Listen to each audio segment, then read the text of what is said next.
바쁜 일상 속에서 우리는 종종 자신을 잊고 살아갑니다. 아침에 눈을 뜨자마자 분주히 하루를 시작하고 출근길의 교통체증과 업무의 압박, 집안일과 가족 돌보기 등 끝없이 이어지는 일들 속에서 하루가 어떻게 지나가는지 모른 채 밤이 됩니다. 이렇게 정신없이 하루하루를 보내다 보면 어느 순간 문득 나는 지금 어디로 가고 있는 걸까? 라는 질문이 떠오르곤 합니다. 현대 사회는 우리에게 끊임없이 무언가를 요구합니다. 더 빠르게, 더 효율적으로, 더 완벽하게 살아야 한다고 말합니다. 하지만 이러한 요구에 맞춰 살아가다 보면 정작 중요한 것을 놓치기 쉽습니다. 바로 나 자신입니다. 우리는 타인의 기대와 사회적 기준에 맞추느라 정작 자신의 내면을 들여다볼 여유를 갖지 못합니다. 그러다 보니 자신의 진정한 감정과 욕구를 제대로 알지 못한 채 살아가는 경우가 많습니다. 잠시 멈춰서서 자신을 돌아보는 시간은 그래서 더욱 중요합니다. 이 시간은 단순히 휴식이나 여유를 갖는 것 이상으로 우리 삶의 방향을 잡아주고 진정한 행복과 만족감을 찾게 해주는 소중한 기회입니다. 우리가 멈추지 않고 계속 달리기만 한다면 결국 지치고 방황할 수밖에 없습니다. 하지만 잠시라도 멈춰서서 자신을 돌아보면 지금까지 달려온 길과 앞으로 나아갈 방향이 명확해집니다. 그러나 많은 사람이 이 멈춤을 두려워합니다. 멈추면 뒤처질 것 같고 남들보다 덜 성공할 것 같은 불안감 때문입니다. 하지만 사실은 정반대입니다. 오히려 제대로 된 멈춤은 우리에게 더 큰 성장을 가져다 줍니다. 자동차가 장거리 주행 중 연료를 넣기 위해 잠시 주유소에 들르는 것처럼 우리도 삶이라는 긴 여정 속에서 잠시 멈춰 자신에게 에너지를 채워줄 필요가 있습니다. 바쁜 일상 속에서 잠시 시간을 내어 자신을 돌아보는 것은 결코 어렵거나 거창한 일이 아닙니다. 하루 중 아주 짧은 시간이라도 좋습니다. 출근 전 10분간의 조용한 명상이나 산책, 점심시간 5분 동안의 짧은 휴식, 자기 전 침대에 누워 하루를 되돌아보는 작은 습관 등 아주 간단한 방법으로도 가능합니다. 명상이라고 하면 어렵게 생각하는 사람들이 많지만 사실 명상은 특별한 기술이나 도구가 필요하지 않습니다. 조용히 눈을 감고 천천히 깊게 숨을 쉬며 자신의 호흡과 마음 상태에 집중하는 것만으로도 충분합니다. 처음에는 잡념이 떠오르고 집중하기 어려울 수 있지만 꾸준히 반복하다 보면 점점 더 쉽게 마음의 평화를 찾게 됩니다. 하루의 끝에서 일기를 쓰는 것도 좋은 방법입니다. 일기를 쓴다는 것은 단순히 하루 동안 있었던 일을 기록하는 것이 아니라 그날 느꼈던 감정과 생각들을 솔직하게 표현하는 과정입니다. 글로 표현하다 보면 자신도 몰랐던 내면의 감정을 발견하게 되고 이를 통해 스스로를 더 깊이 이해할 수 있게 됩니다. 자연 속에서 보내는 시간 역시 우리에게 큰 위로와 힘이 됩니다. 주말이나 휴일에 가까운 공원이나 숲길을 걷거나 바닷가나 산으로 짧은 여행을 떠나는 것도 좋습니다. 자연은 우리의 마음을 편안하게 만들어주고 스트레스를 해소해줍니다. 또한 자연 속에서 우리는 평소에는 생각하지 못했던 새로운 시각과 아이디어를 얻기도 합니다. 때로는 혼자만의 시간이 필요합니다. 가족이나 친구들과 함께하는 시간도 물론 소중하지만 온전히 나 혼자만의 시간을 갖는 것도 중요합니다. 혼자 있을 때 우리는 타인의 시선이나 기대에서 벗어나 진정한 자신과 마주할 수 있습니다. 처음에는 이렇게 멈추는 시간이 어색하거나 낯설게 느껴질 수 있습니다. 하지만 꾸준히 반복하다 보면 점점 익숙해지고 자연스러워집니다. 그리고 어느 순간부터 이 시간이 기다려지고 소중하게 느껴질 것입니다. 자신을 돌아보는 시간은 단순히 현재의 감정을 확인하는 것뿐만 아니라 과거와 미래를 연결하는 중요한 과정이기도 합니다. 과거의 경험과 기억들을 되돌아보며 그때 내가 왜 그런 선택을 했는지 이해하고 받아들이게 됩니다. 또한 앞으로 내가 원하는 삶의 모습이 무엇인지 명확해지고 이를 위한 구체적인 계획과 목표를 세울 수 있게 됩니다. 삶이라는 긴 여정 속에서 우리는 때때로 길을 잃기도 하고 방황하기도 합니다. 그럴 때마다 잠시 멈춰서서 자신에게 질문해 보세요. 나는 지금 행복한가? 내가 정말 원하는 것은 무엇인가? 이러한 질문들은 우리 삶의 방향을 다시 잡아주고 진정한 행복으로 나아가는 길잡이가 되어줍니다. 잠시 멈추어 서서 자신을 돌아보는 것은 결코 시간 낭비가 아닙니다. 오히려 그것은 우리 삶에 꼭 필요한 투자이며 앞으로 나아가기 위한 가장 현명한 선택입니다. 오늘부터라도 하루에 단 10분이라도 좋으니 잠시 멈추어 서서 자기 자신과 마주하는 시간을 가져보세요. 그렇게 하면 어느새 삶이 조금씩 달라지고 있음을 느끼게 될 것입니다. 우리 모두에게는 스스로를 돌보고 이해할 권리가 있습니다. 바쁜 일상 속에서도 잠시라도 멈추어 서서 진정한 나와 마주하는 용기를 가져봅시다. 그렇게 할 때 비로소 우리는 더욱 건강하고 행복한 삶으로 한 걸음 더 다가갈 수 있을 것입니다. 우리는 매일 수많은 목소리 속에서 살아갑니다. 가족과 친구, 직장 동료들의 의견과 조언, 사회가 정한 기준과 기대까지 우리 주변에는 끊임없이 다양한 목소리가 들려옵니다. 그 속에서 우리는 때로 자신의 진짜 목소리를 잃어버리곤 합니다. 내가 진정으로 원하는 것이 무엇인지, 내 마음이 무엇을 말하고 있는지조차 알지 못한 채 살아가는 것입니다. 우리는 어릴 때부터 타인의 기대에 부응하는 법을 배우며 자랍니다. 부모님이 원하는 모습, 선생님이 바라는 학생의 모습, 친구들이 기대하는 나의 모습에 맞추어 살다 보면 어느새 나 자신이 정말 원하는 것이 무엇인지 잊어버리게 됩니다. 그렇게 시간이 흐르다 보면 어느 순간 문득 스스로에게 묻게 됩니다. 나는 지금 행복한가? 내가 원하는 삶은 정말 이것인가? 하고 말입니다. 자신의 내면의 목소리에 귀를 기울이는 것은 결코 쉬운 일이 아닙니다. 오랜 시간 동안 외부의 목소리에 익숙해져 있다 보니 처음에는 자신의 진짜 목소리를 듣는 것이 어렵고 낯설게 느껴질 수 있습니다. 하지만 내면의 목소리를 듣는 것은 우리가 진정한 행복과 만족감을 찾기 위해 반드시 필요한 과정입니다. 우리 마음속 깊은 곳에는 언제나 진정한 욕구와 감정이 존재합니다. 그것은 때로는 아주 작고 조용한 소리로 우리에게 말을 걸어옵니다.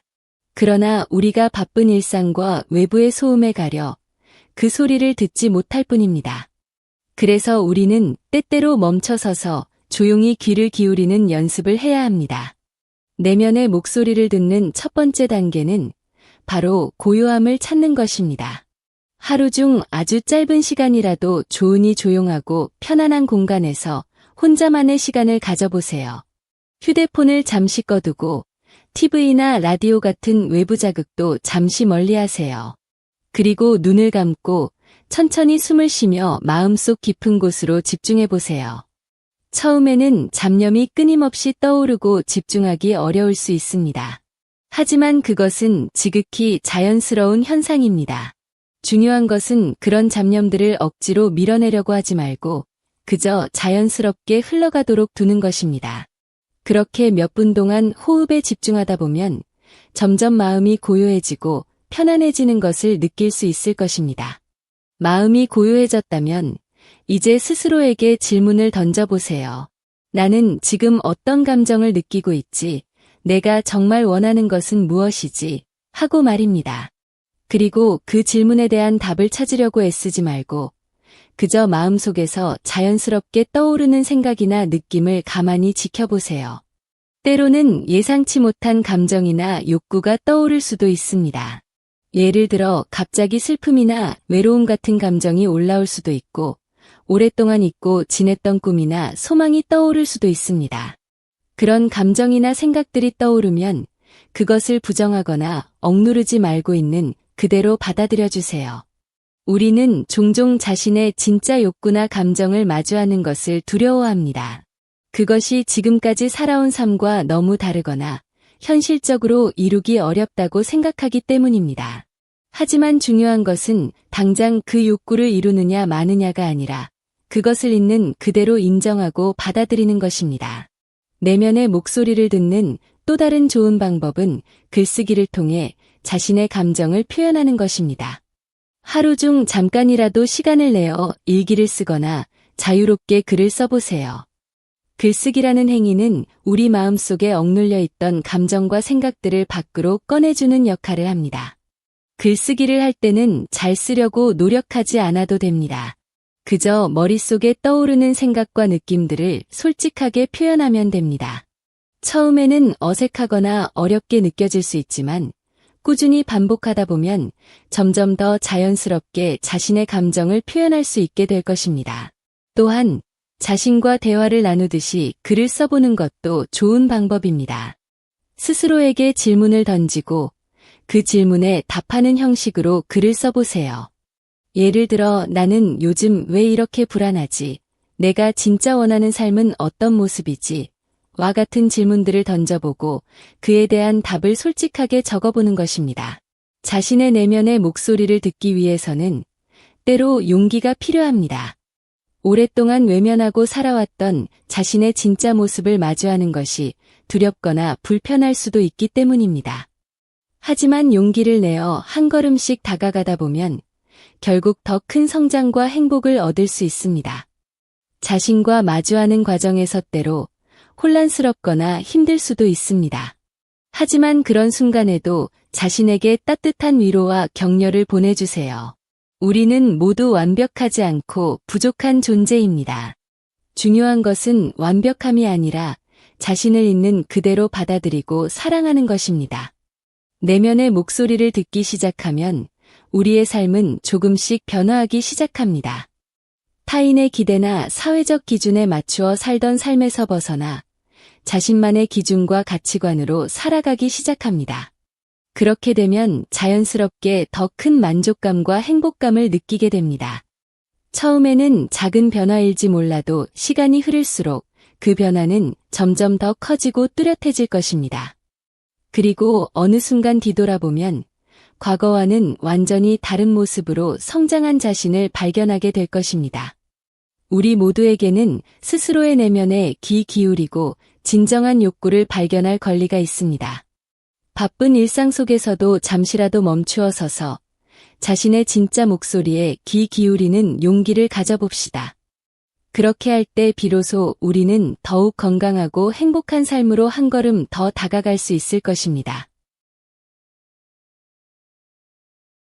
우리는 종종 삶의 변화를 꿈꿉니다. 더 건강해지고 싶고, 더 행복해지고 싶으며, 더 나은 사람이 되고 싶습니다. 하지만 대부분의 사람들은 큰 변화를 시도하다가 금세 지치고 포기하곤 합니다. 처음부터 너무 거창하고 어려운 목표를 세우기 때문입니다. 사실 진정한 변화는 크고 거창한 목표에서 시작되는 것이 아니라 작고 사소한 습관에서부터 시작됩니다. 작은 변화는 처음에는 별것 아닌 듯 보이지만 시간이 흐를수록 우리의 삶에 커다란 영향을 미칩니다. 매일 아침 10분 일찍 일어나기, 하루에 물 한 잔 더 마시기, 잠들기 전 5분 동안 책 읽기와 같은 아주 사소한 습관들이 모여 우리의 삶을 완전히 바꿀 수 있습니다. 큰 목표를 이루기 위해서는 먼저 작은 습관부터 실천하는 것이 중요합니다. 많은 사람들이 작은 변화를 무시하거나 간과하는 이유는 그것이 너무 작고 사소해서 의미가 없다고 생각하기 때문입니다. 하지만 작은 습관이 반복되면 그것은 결국 우리의 성격과 삶의 방식을 바꾸는 커다란 힘이 됩니다.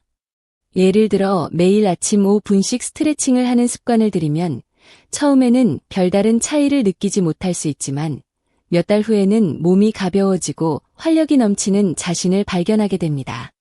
작은 변화가 중요한 또 다른 이유는 그것이 우리에게 자신감을 준다는 점입니다. 처음부터 너무 큰 목표를 세우면 금방 지치고 좌절할 가능성이 큽니다. 하지만 작은 목표를 설정하고 이를 달성하면 우리는 성취감을 느끼고 자신감을 얻습니다. 이러한 작은 성공 경험들이 쌓이면 점점 더 큰 목표에 도전할 용기와 힘을 얻게 됩니다. 그렇다면 구체적으로 어떤 작은 변화를 시작할 수 있을까요? 먼저 건강과 관련된 작은 습관부터 시작할 수 있습니다. 건강은 우리의 삶에서 가장 중요한 요소 중 하나이며 건강하지 않으면 다른 어떤 것도 의미가 없습니다. 하루에 물 한 잔 더 마시기, 계단 오르기와 같은 간단한 운동 습관을 들이는 것만으로도 건강에 큰 도움이 됩니다. 또한 정신적인 건강을 위한 작은 습관도 중요합니다. 하루 중 짧은 시간이라도 명상을 하거나 마음 챙김 연습을 하는 것은 스트레스를 줄이고 마음의 평화를 찾는 데 큰 도움이 됩니다. 자기 전에 감사일기를 쓰거나 하루 동안 있었던 좋은 일들을 떠올리는 것도 긍정적인 마음 상태를 유지하는 데 효과적입니다. 작은 변화는 인간관계에서도 큰 효과를 발휘합니다. 가족이나 친구들에게 따뜻한 말을 건네거나 감사의 표현을 자주 하는 습관을 들이면 관계가 더욱 돈독해지고 행복해집니다. 예를 들어 매일 아침 가족들에게 밝게 인사하거나 친구에게 격려의 메시지를 보내는 것만으로도 관계가 훨씬 좋아질 수 있습니다. 이러한 작은 변화를 실천할 때 가장 중요한 것은 꾸준함입니다. 아무리 작고 쉬운 습관이라도 꾸준히 반복하지 않으면 아무런 효과가 없습니다. 처음에는 의식적으로 노력해야 할 수도 있지만 일정 기간 반복하면 자연스럽게 몸에 배어 자동적으로 하게 됩니다.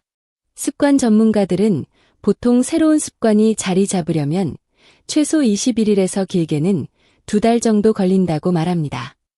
따라서 처음에는 조금 힘들더라도 최소 3주 이상 꾸준히 실천하는 것이 중요합니다. 만약 중간에 하루 이틀 빠뜨리더라도 포기하지 말고 다시 시작하면 됩니다. 작은 변화를 성공적으로 실천하기 위해서는 환경을 바꾸는 것도 좋은 방법입니다. 예를 들어 매일 아침 스트레칭을 하고 싶다면 침대 옆에 요가 매트를 미리 깔아두거나 물 마시는 습관을 들이고 싶다면 책상이나 침대 옆에 물병을 항상 준비해두면 좋습니다. 또한 주변 사람들에게 자신이 새로운 습관을 시작한다는 것을 알리고 도움을 요청하는 것도 좋습니다. 가족이나 친구들에게 자신의 목표를 이야기하고 응원과 격려를 부탁하면 더욱 책임감을 느끼고 꾸준히 실천할 가능성이 높아집니다. 작은 변화를 실천하다 보면 때때로 지루하거나 귀찮다는 생각이 들 수도 있습니다. 그럴 때마다 자신에게 보상을 주는 것도 좋은 방법입니다. 예를 들어 일주일 동안 꾸준히 실천했다면 주말에 좋아하는 음식을 먹거나 영화를 보는 등 자신에게 작은 선물을 주면 동기부여가 됩니다. 작은 변화가 중요한 또 다른 이유는 그것이 우리 삶 전체의 균형과 조화를 가져다 준다는 점입니다. 우리는 종종 한 가지 분야에만 집중하다 보면 다른 분야를 소홀히 하기 쉽습니다. 하지만 작은 습관들을 통해 건강, 인간관계, 자기개발 등 다양한 분야에서 균형 잡힌 발전을 이룰 수 있습니다. 삶의 활력을 되찾기 위해서는 지금 당장 할 수 있는 아주 작은 것부터 시작해야 합니다. 너무 거창한 계획이나 완벽한 준비가 필요하지 않습니다. 오늘 당장 할 수 있는 아주 사소한 행동 하나부터 시작하면 됩니다. 처음에는 별다른 차이를 느끼지 못할 수도 있지만 시간이 흐르면 그 작은 행동들이 모여 우리 삶 전체를 바꾸게 될 것입니다. 그리고 어느 순간 뒤돌아보면 과거와는 완전히 다른 모습으로 성장한 자신을 발견하게 될 것입니다. 우리 모두에게는 자신의 삶을 더 나은 방향으로 바꿀 힘과 가능성이 있습니다. 그 힘은 바로 지금 당장 할 수 있는 아주 작은 행동에서 시작됩니다. 오늘부터라도 하루에 단 하나라도 좋으니 나를 위한 작은 변화를 시작해보세요. 그렇게 하면 어느새 삶이 조금씩 달라지고 있음을 느끼게 될 것입니다. 작은 변화가 모여 결국 우리 인생 전체를 바꾼다는 사실을 기억하세요. 지금 이 순간 당신이 선택하는 아주 사소한 행동 하나하나가 결국 당신의 미래를 만들어갑니다. 오늘 당신이 선택할 수 있는 가장 작고 쉬운 변화는 무엇인가요? 바로 지금 그것부터 시작해보세요. 우리는 누구나 자신만의 이야기를 가지고 살아갑니다. 지금까지 살아온 날들 속에서 경험한 기쁨과 슬픔, 성공과 실패, 사랑과 이별 등 수많은 기억들이 모여 지금의 나를 만들어 왔습니다. 그러나 바쁜 일상 속에서 우리는 종종 과거의 경험들을 잊고 살아가곤 합니다. 때로는 과거를 돌아보는 것이 두렵거나 불편하기도 하고, 때로는 그저 바쁘다는 이유로 과거를 무시하고 지나치기도 합니다. 하지만 우리의 과거는 단순히 지나간 시간이 아니라 현재와 미래를 연결하는 중요한 열쇠입니다. 과거를 제대로 이해하고 받아들일 때 비로소 우리는 현재의 자신을 더 잘 이해할 수 있고 더 나은 미래를 설계할 수 있습니다. 과거를 돌아보는 일은 단순히 추억을 회상하거나 후회에 빠지는 것이 아닙니다. 오히려 그것은 자기 자신을 더 깊이 이해하고 성장하기 위한 중요한 과정입니다. 우리가 겪었던 모든 경험들은 우리에게 어떤 형태로든 영향을 미치고 있습니다. 우리가 지금 가지고 있는 성격, 습관, 가치관 등은 모두 과거의 경험들로부터 형성된 것입니다. 때문에 과거를 돌아보며 자신의 경험을 객관적으로 바라보는 것은 매우 중요합니다. 특히 부정적이거나 힘들었던 경험들을 마주하는 것은 쉽지 않은 일이지만 그것들을 피하거나 외면한다고 해서 사라지는 것은 아닙니다. 오히려 제대로 마주하고 이해할 때 비로소 그 경험으로부터 자유로워질 수 있습니다. 과거를 돌아볼 때 가장 중요한 것은 자기 자신에게 솔직해지는 것입니다.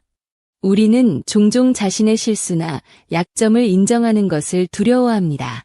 하지만 솔직하게 자신의 모습을 인정하고 받아들일 때 비로소 진정한 성장이 이루어집니다. 과거의 경험을 돌아볼 때는 자신에게 질문을 던져보는 것이 좋습니다. 예를 들어, 그때 나는 왜 그런 결정을 내렸을까? 그 상황에서 나는 무엇을 배웠지? 그 경험이 지금의 나에게 어떤 영향을 미쳤지? 와 같은 질문들을 던져보세요. 이런 질문들은 우리에게 깊은 통찰력과 깨달음을 줄 수 있습니다. 또한 과거의 경험들을 글로 정리해 보는 것도 좋은 방법입니다.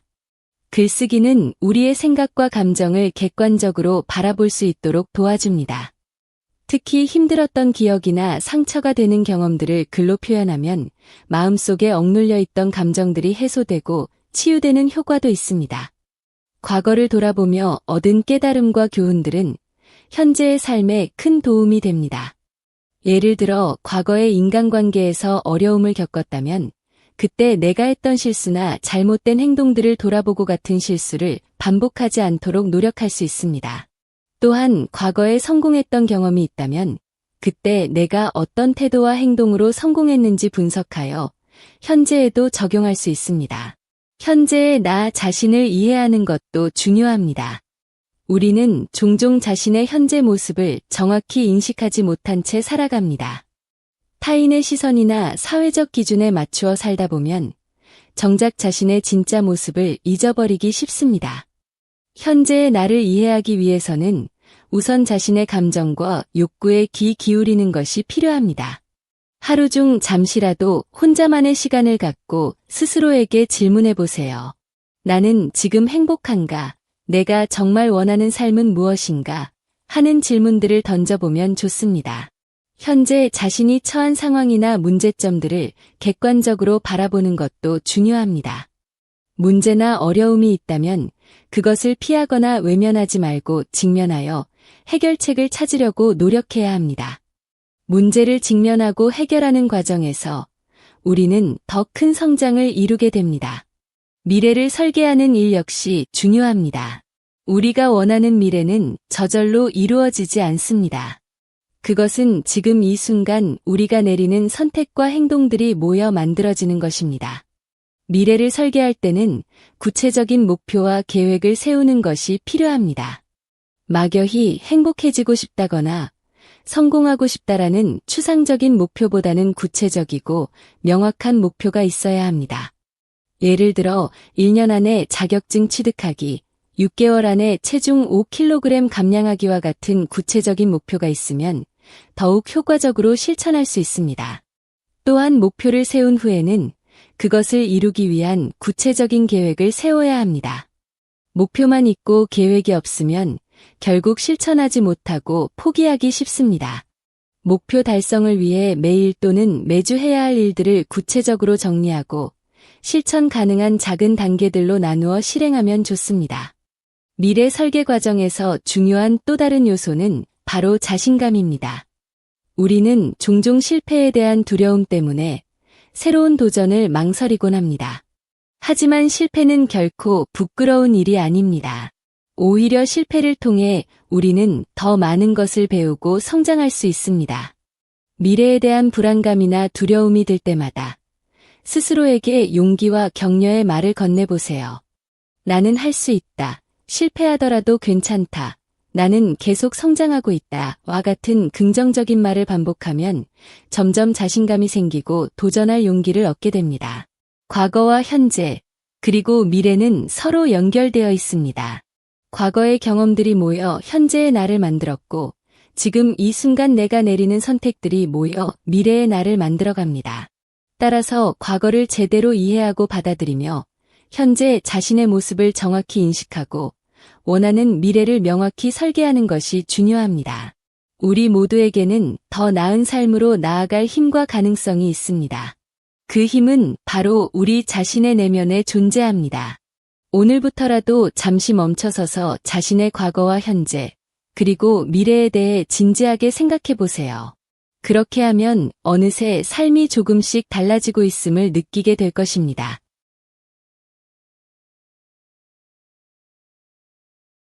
시간은 누구에게나 공평하게 주어진 자원입니다. 하루 24시간, 일주일 168시간은 모두에게 동일하게 주어지지만 그 시간을 어떻게 활용하느냐에 따라 삶의 질은 크게 달라질 수 있습니다. 특히 현대사회에서 시간 관리는 더 이상 선택이 아닌 필수입니다.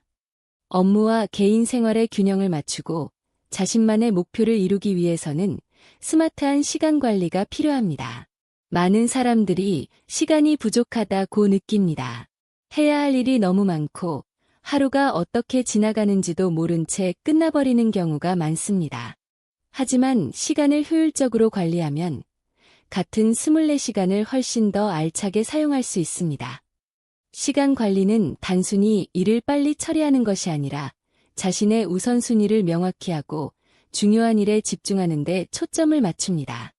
효율적인 시간 관리를 위해 가장 먼저 해야 할 일은 자신의 시간을 분석하는 것입니다. 하루 동안 내가 무엇을 하는데 시간을 쓰는지 기록해 보세요. 이를 통해 불필요하게 낭비되는 시간이 어디에 있는지 파악할 수 있습니다. 예를 들어 스마트폰을 사용하는 시간이 하루 몇 시간인지, 업무 중 산만해지는 순간이 얼마나 되는지 확인해 보세요. 이렇게 자신의 시간을 객관적으로 분석하면 개선해야 할 부분이 명확히 드러납니다. 시간 관리를 잘하기 위해서는 우선순위를 설정하는 것이 중요합니다. 모든 일이 다 중요할 수는 없습니다. 어떤 일이 가장 시급하고 중요한지 판단하고 그 일부터 처리해야 합니다. 이를 위해 아이젠하워 매트릭스라는 도구를 활용할 수 있습니다. 이 매트릭스는 일을 4가지로 분류합니다. 긴급하고 중요한 일, 긴급하지 않지만 중요한 일, 긴급하지만 중요하지 않은 일, 긴급하지도 중요하지도 않은 일. 이 중에서 긴급하고 중요한 일을 가장 먼저 처리하고 긴급하지 않지만 중요한 일을 계획적으로 수행해야 합니다. 또한 할 일 목록, 투도리스트를 작성하는 것도 효과적인 방법입니다. 하루 동안 해야 할 일을 목록으로 작성하고 각 항목의 우선순위를 매겨보세요. 이렇게 하면 하루 동안 무엇을 해야 할지 명확히 알 수 있고 일을 하나씩 완료할 때마다 성취감을 느낄 수 있습니다. 시간 관리를 잘하기 위해서는 집중이 필수적입니다. 우리는 종종 여러 가지 일을 동시에 하려고 하다가 오히려 비효율적으로 시간을 낭비하곤 합니다. 멀티태스킹은 생산성을 높이는 것이 아니라 오히려 떨어뜨릴 수 있습니다. 한 번에 하나의 일에 집중하고 그 일을 끝낸 후 다음 일을 시작하세요. 집중력을 높이기 위해 포모도로 기법을 활용해 볼 수도 있습니다. 이 기법은 25분 동안 한 가지 일에 집중한 후 5분간 휴식을 취하는 방식으로 이루어져 있습니다. 이렇게 하면 짧은 시간 동안 높은 집중력을 유지할 수 있고 휴식을 통해 에너지를 회복할 수 있습니다. 효율적인 시간 관리를 위해서는 완벽주의를 버리는 것도 중요합니다. 우리는 종종 모든 일을 완벽하게 해내려고 하다가 오히려 시간을 낭비하곤 합니다. 물론 최선을 다하는 것은 중요하지만 때로는 충분히 괜찮은 수준에서 만족하는 것도 필요합니다. 완벽주의를 내려놓으면 스트레스가 줄어들고 더 많은 일을 해낼 수 있게 됩니다. 시간 관리는 단순히 업무 효율성을 높이는 데 그치지 않고 워라밸, 워크라이프 밸런스를 이루는 데도 큰 영향을 미칩니다. 우리는 종종 일에 치여 개인 생활을 소홀히 하곤 합니다. 하지만 개인 생활과 업무 사이의 균형을 맞추지 못하면 결국 번아웃으로 이어질 수 있습니다. 워라밸을 이루기 위해서는 우선 자신의 삶에서 무엇이 가장 중요한지 명확히 해야 합니다. 가족과 보내는 시간, 친구들과의 교류, 취미 활동 등 개인적인 행복을 위한 활동들을 우선순위로 설정하고 이를 위한 시간을 확보하세요. 또한 업무와 개인 생활 사이에 명확한 경계를 설정하는 것도 중요합니다. 퇴근 후에는 업무 이메일이나 메시지를 확인하지 않고 온전히 개인적인 시간으로 사용하세요. 이렇게 하면 업무 스트레스에서 벗어나 마음의 평화를 찾을 수 있습니다. 효율적인 시간 관리를 위해서는 휴식도 필수적입니다. 우리는 종종 휴식을 게으름으로 여겨 쉬는 것을 미루곤 합니다. 하지만 충분한 휴식은 우리의 생산성을 높이는 데 필수적입니다. 하루 중 짧은 휴식 시간을 계획적으로 배치하거나 주말에는 온전히 쉬는 날로 정해보세요. 또한 디지털 디톡스를 시도해보는 것도 좋습니다. 스마트폰이나 컴퓨터 사용 시간을 줄이고 자연 속에서 시간을 보내거나 책을 읽는 등 디지털 기기와 떨어져 있는 시간을 가져보세요. 이렇게 하면 마음이 더 평온해지고 창의력이 높아질 수 있습니다. 마지막으로 시간 관리를 잘하기 위해서는 꾸준함이 필요합니다. 처음에는 새로운 습관을 들이는 것이 어려울 수 있지만 꾸준히 반복하다 보면 점점 익숙해지고 자연스러워집니다. 시간 관리는 단순히 하루를 효율적으로 사용하는 것 이상의 의미를 가집니다. 그것은 우리의 삶 전체를 더 풍요롭게 만드는 도구입니다. 스마트한 시간 관리를 통해 더 많은 성취를 이루고 더 행복한 삶을 살아갈 수 있기를 바랍니다. 우리는 하루 중 상당한 시간을 일에 투자합니다. 직장인이라면 하루 8시간, 주 5일을 일에 쏟으며 이는 우리의 인생에서 큰 비중을 차지합니다. 하지만 많은 사람들이 왜 일을 하는가? 라는 질문에 명확한 답을 내리지 못합니다. 단순히 생계를 위해서, 돈을 벌기 위해서라는 대답이 가장 흔하지만 그 이상의 의미를 찾지 못한다면 일은 곧 지루하고 고단한 의무로 느껴질 수 있습니다. 그렇다면 우리는 어떻게 일에서 즐거움을 찾고 성취감을 느끼며 나아가 자아실현의 기회로 삼을 수 있을까요? 이는 단순히 직업의 종류나 업무의 성격에 달린 문제가 아닙니다. 같은 일을 하더라도 어떤 사람은 보람과 만족을 느끼는 반면 또 다른 사람은 스트레스와 피로만 느낍니다. 결국 중요한 것은 우리가 일을 대하는 태도와 그 안에서 나만의 가치를 발견하는 능력입니다. 내가 왜 이 일을 시작했는지 돌아보기. 일에서 즐거움을 찾기 위해 가장 먼저 해야 할 일은 내가 이 일을 시작했는지 돌아보는 것입니다. 처음 이 직업을 선택했을 때의 이유와 동기를 떠올려 보세요. 혹시 처음에는 열정과 목표를 가지고 시작했지만 시간이 지나면서 그 이유를 잊어버리지는 않았나요? 우리가 일을 하며 겪는 스트레스와 반복적인 일상은 처음의 열정을 흐릿하게 만들곤 합니다. 예를 들어 어떤 사람은 사람들을 돕고 싶다는 마음으로 유료계에 뛰어들었지만 시간이 지나면서 서류 작업과 긴 근무 시간에 지쳐 초심을 잃기도 합니다. 또 어떤 사람은 창의적인 아이디어를 실현하고 싶어서 디자인 업계에 들어갔지만 현실적인 제약과 클라이언트의 요구에 부딪혀 좌절감을 느낄 수도 있습니다. 이럴 때는 잠시 멈추어 내가 왜 이 일을 시작했는지, 처음 가졌던 목표와 열정을 다시 떠올려 보세요.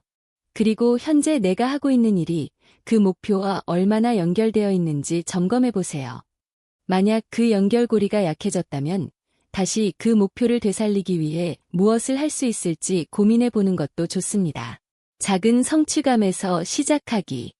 일에서 즐거움을 찾으려면 작은 성취감을 자주 경험하는 것이 중요합니다.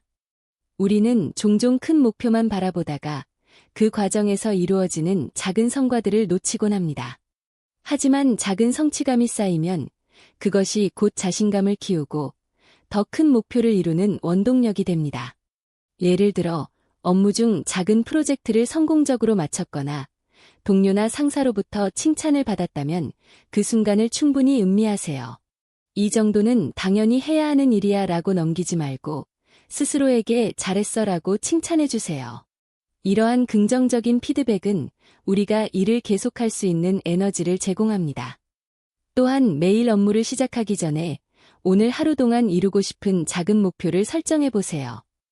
예컨대 오늘은 이메일 답장을 모두 처리하겠다거나 회의 중 한 가지 건설적인 의견을 제시하겠다. 와 같은 구체적이고 실현 가능한 목표를 세우는 것입니다. 그런 다음 하루가 끝났을 때 그 목표를 달성했다면 스스로에게 보상을 주거나 만족감을 느껴보세요. 나만의 의미 찾기. 모든 일이 흥미롭거나 의미 있다고 느껴지는 것은 아닙니다. 하지만 우리가 하는 모든 일에는 나름의 가치와 의미가 숨어 있습니다. 중요한 것은 그 의미를 찾아내는 우리의 태도입니다.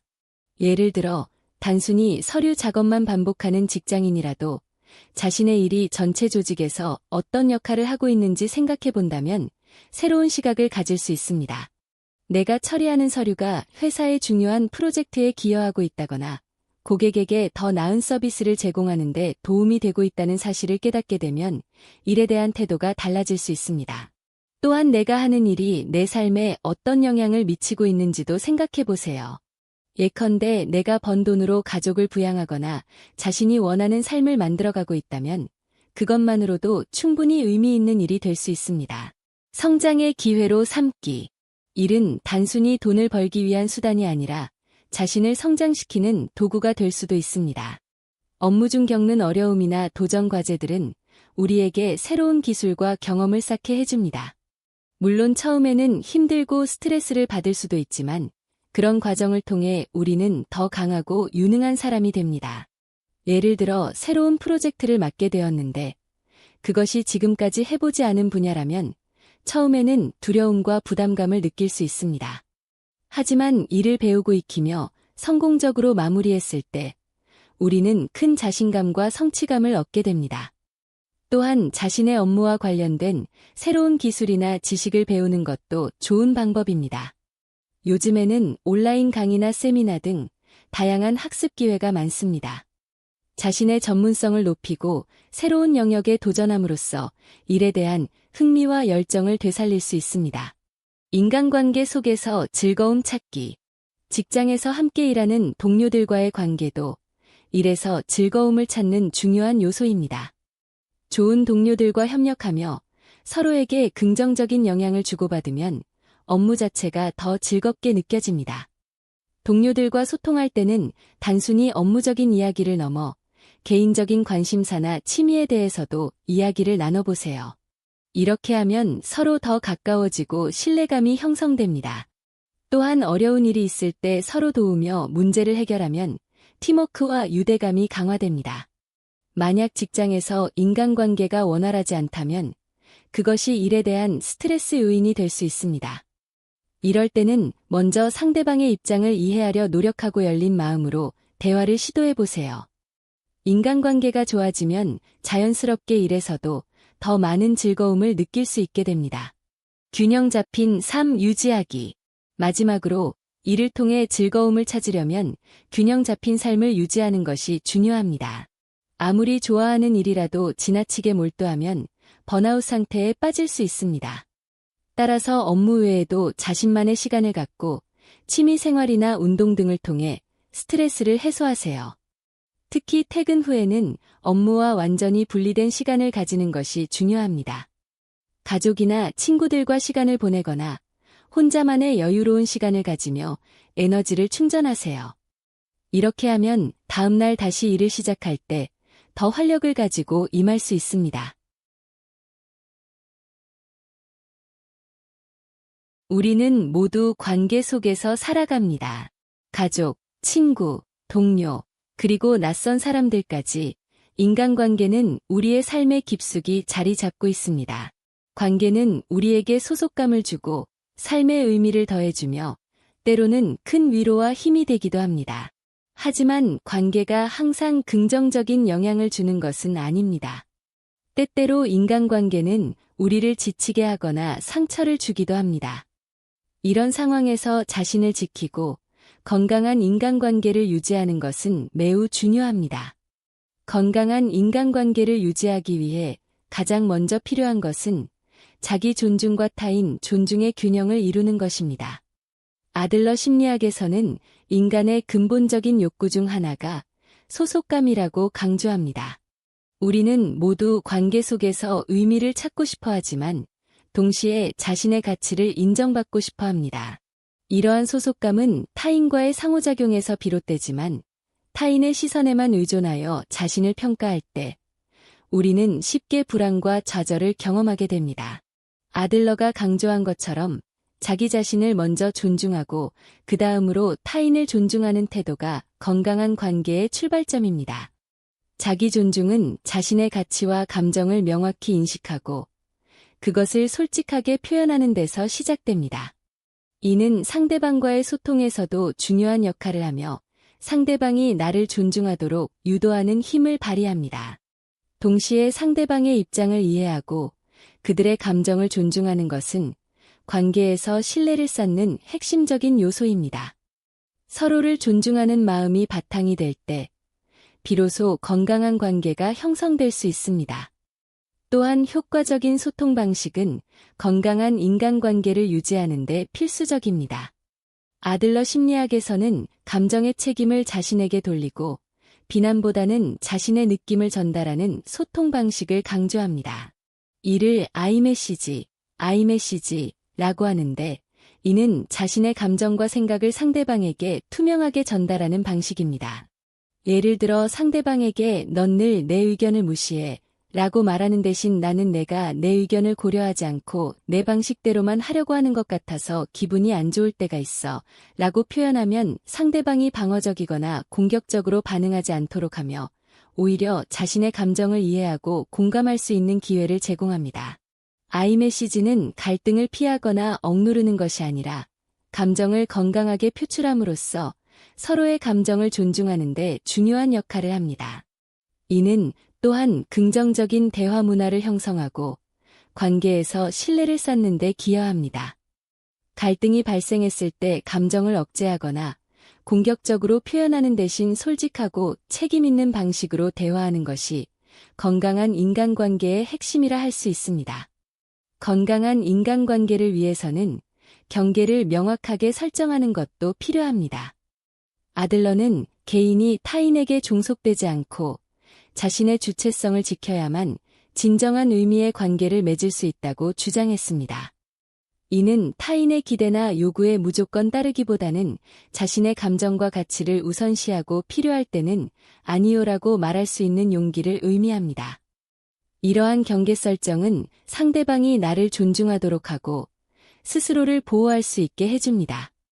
경계를 설정하는 것은 상대방을 배척하거나 거리를 두는 것이 아니라 오히려 관계를 건강하게 유지하기 위한 필수적인 과정입니다.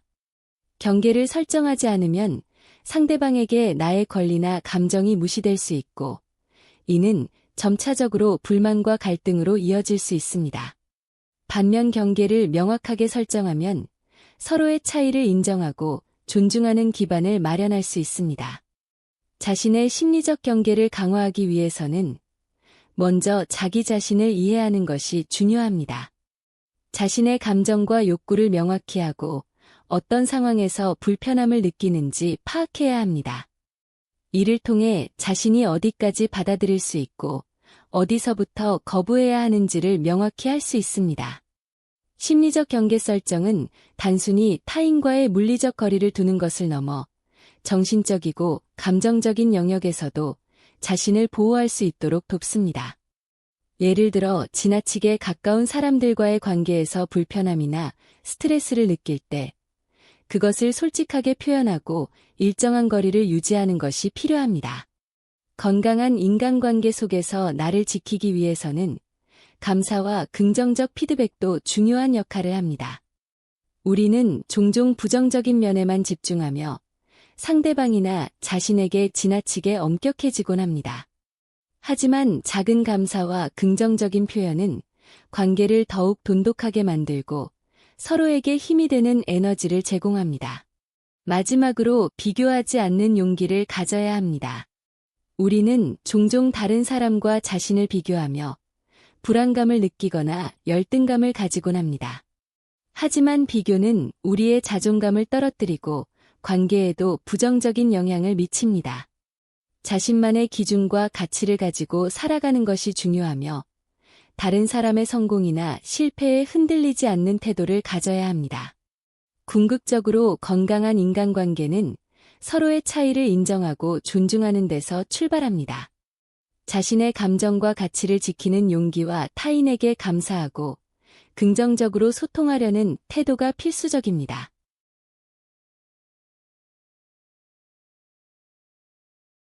현대 사회는 빠르게 변화하고 있습니다. 기술의 발전, 산업 구조의 변화, 글로벌화 등은 우리의 일과 삶에 큰 영향을 미치고 있습니다. 과거에는 한 가지 직업을 선택해 그 길을 평생 걸어가는 것이 일반적이었다면, 이제는 다양한 경로를 탐색하며 끊임없이 자기 자신을 재정립해야 하는 시대가 되었습니다. 특히 20에서 40대 여성들에게는 이러한 변화가 더욱 중요한 의미를 가집니다. 개인적인 성장뿐만 아니라 가정과 직장 사이의 균형을 맞추며 자신만의 커리어를 설계하는 것은 쉽지 않은 도전이지만 그만큼 보람 있는 과정이기도 합니다. 커리어 로드맵을 설계하는 첫 번째 단계는 자신이 진정으로 원하는 것이 무엇인지 명확히 하는 것입니다. 우리는 종종 타인의 기대나 사회적 기준에 맞추어 목표를 설정하곤 합니다. 하지만 그런 목표는 시간이 지나면서 점점 무의미하게 느껴질 수 있습니다. 진정한 커리어 로드맵은 자신의 가치와 열정을 기반으로 해야 합니다. 이를 위해 먼저 스스로에게 질문을 던져보세요. 내가 가장 잘하는 것은 무엇인가? 내가 진정으로 즐기는 일은 무엇인가? 내가 이루고 싶은 것은 무엇인가? 이러한 질문들은 자신의 내면 깊은 곳에 숨겨진 욕구와 목표를 발견하는 데 도움을 줄 것입니다. 자신의 목표를 명확히 했다면 이제 그것을 구체적인 계획으로 바꾸어야 합니다. 막연한 꿈이나 희망은 실현되기 어렵습니다. 예를 들어 나는 창의적인 일을 하고 싶다라는 막연한 목표보다는 나는 3년 안에 그래픽 디자이너로서 전문성을 갖추고 싶다와 같은 구체적인 목표를 설정하는 것이 중요합니다. 이렇게 명확한 목표를 설정하면 그것을 이루기 위한 구체적인 행동 계획을 세울 수 있습니다. 계획을 세울 때는 단기적 목표와 장기적 목표를 모두 포함해야 합니다. 단기적 목표는 비교적 짧은 시간 안에 달성할 수 있는 작은 단계들로 구성됩니다. 예를 들어 새로운 기술을 배우거나 관련 자격증을 취득하는 것이 단기적 목표가 될 수 있습니다. 반면 장기적 목표는 더 큰 그림을 그리는 것입니다. 예를 들어 특정 분야에서 리더십 역할을 맡거나 자신의 사업을 시작하는 것이 장기적 목표가 될 수 있습니다.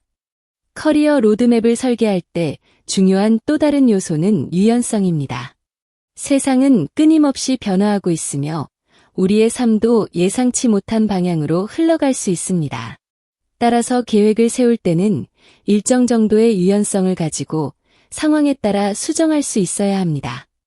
예를 들어 특정 직업이 예상보다 나에게 맞지 않는다고 느껴질 때 과감히 방향을 바꾸는 것도 필요합니다. 변화하는 시대에 맞춰 자신의 커리어를 발전시키기 위해서는 지속적인 학습이 필수적입니다. 우리는 종종 학교를 졸업한 후 학습이 끝났다고 생각하지만 실제로는 그렇지 않습니다. 새로운 기술과 지식을 습득하고 자신을 끊임없이 업데이트해야만 경쟁력을 유지할 수 있습니다.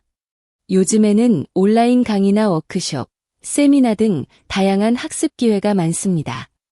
이러한 기회를 적극적으로 활용하여 자신의 전문성을 높이고 새로운 영역에 도전해보세요. 네트워킹도 커리어 발전에 중요한 역할을 합니다. 우리는 종종 혼자 힘으로 모든 것을 이루려고 하지만 사실 주변 사람들의 도움과 조언은 우리의 성공에 큰 영향을 미칩니다. 같은 분야에서 일하는 사람들과 교류하거나 관련 커뮤니티에 참여하여 정보를 공유하고 협력 관계를 구축하세요. 이를 통해 새로운 기회를 발견하거나 귀중한 조언을 얻을 수 있습니다. 커리어 로드맵 설계 과정에서 가장 중요한 것은 자신감을 잃지 않는 것입니다.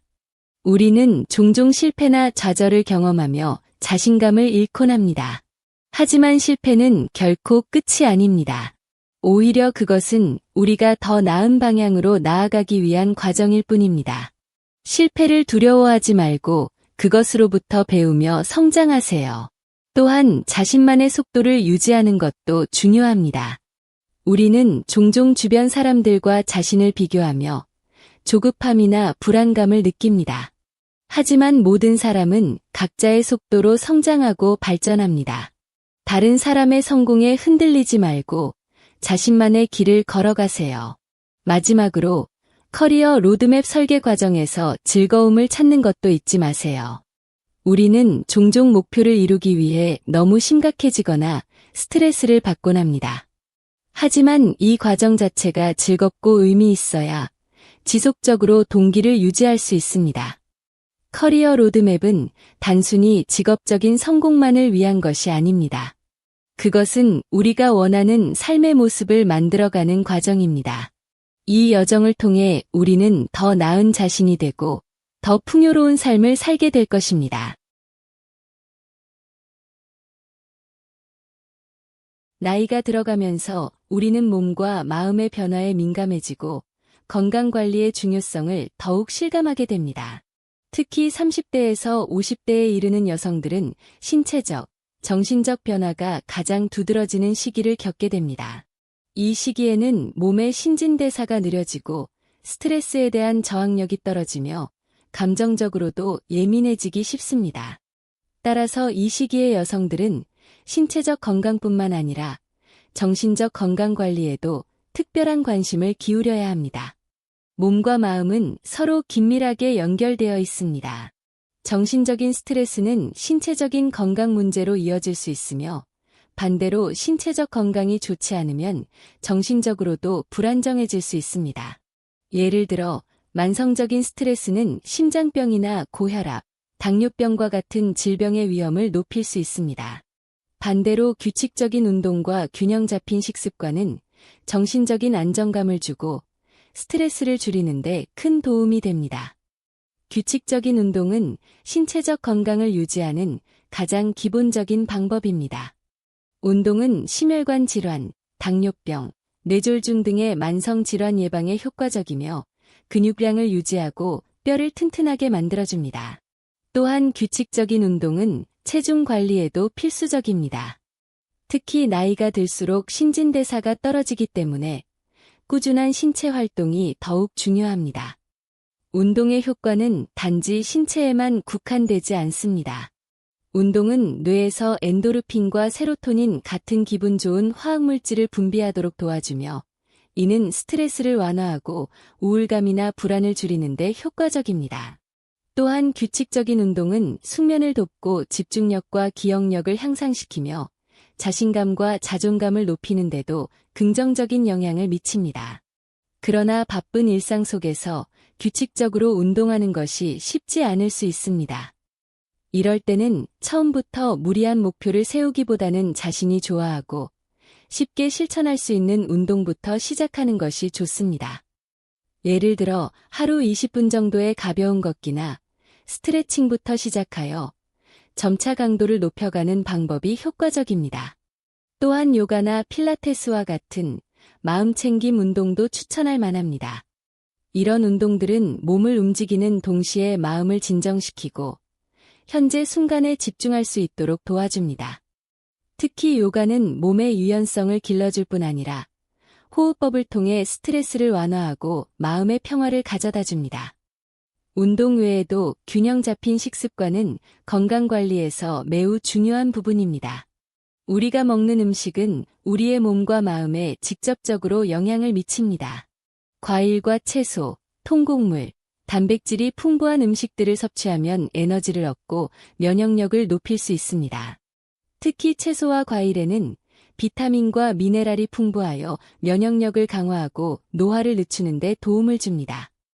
또한 가공식품이나 설탕 섭취를 줄이고 물을 충분히 마시는 습관을 들이는 것도 중요합니다.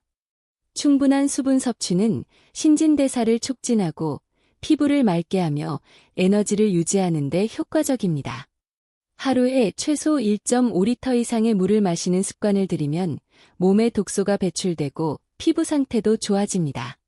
식습관 개선에서 중요한 또 다른 요소는 마음챙김 식사입니다.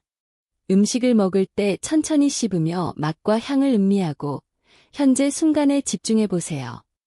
이렇게 하면 과식을 방지할 수 있을 뿐 아니라 음식 섭취 자체가 즐거운 경험으로 바뀌어 스트레스 해소에도 도움이 됩니다. 충분한 휴식과 숙면 역시 건강관리에서 빼놓을 수 없는 부분입니다. 현대인들은 종종 잠자는 시간을 아껴서라도 더 많은 일을 하려고 합니다. 하지만 충분한 수면이 부족하면 면역력이 떨어지고 집중력과 기억력도 저하됩니다. 하루 7-8시간 정도의 충분한 수면은 우리의 몸과 마음이 회복될 수 있는 필수적인 시간입니다. 잠들기 전 스마트폰 사용이나 TV 시청 같은 자극적인 활동은 피하고 편안한 음악 듣기나 독서 등으로 긴장을 풀어주는 것이 좋습니다. 또한 잠들기 전 명상이나 호흡 연습을 통해 긴장을 풀고 숙면을 유도할 수도 있습니다. 정신적 건강 관리를 위해서는 일상 속에서 스트레스를 관리하는 습관이 필요합니다. 스트레스는 현대인의 삶에서 완전히 피할 수 없지만 그것을 어떻게 관리하느냐에 따라 삶의 질이 크게 달라집니다. 명상이나 호흡법 같은 간단한 방법으로 매일 몇 분씩이라도 스트레스를 해소하는 시간을 가져보세요. 예를 들어 박스 호흡법, 4초간 숨들이쉬기 -4초 멈춤 -4초 동안 내쉬기 -4초간 멈춤 을 하루 5분씩만 실천해도 마음이 진정되고 긴장이 풀립니다. 또한 하루 중 짧은 휴식 시간을 만들어 좋아하는 음악 듣기나 산책하기 등 자신만의 방식으로 스트레스를 해소하는 것도 좋습니다. 사회적 관계 역시 우리의 정신 건강에 큰 영향을 미칩니다. 주변 사람들과 긍정적인 관계를 맺고 유지하면 정서적으로 안정감을 얻고 삶의 만족도가 높아집니다. 친구나 가족들과 정기적으로 만나 이야기를 나누거나 취미생활 모임에 참여하여 사람들과 교류하는 시간을 가지세요. 자신에게 긍정적인 말을 자주 건네는 것도 중요합니다. 우리는 종종 자신에게 엄격하거나 부정적인 평가를 내리곤 합니다. 하지만 스스로에게 친절하고 긍정적인 말을 건네면 자존감이 높아지고 정신적으로 더 건강해질 수 있습니다. 마지막으로 일상 속에서 작은 즐거움을 찾으세요. 커피 한 잔 마시기, 좋아하는 꽃 한 송이를 책상 위에 두기 등 소소한 행복감을 주는 행동들이 모여 우리의 삶 전체를 풍요롭게 만듭니다. 건강한 몸과 마음 관리는 결국 자기 자신에게 주는 가장 소중한 선물입니다. 바쁜 일상 속에서도 조금씩이라도 자신을 위한 시간을 내어 꾸준히 실천한다면 어느새 더 활력 있고 행복한 삶으로 나아가고 있음을 느끼게 될 것입니다.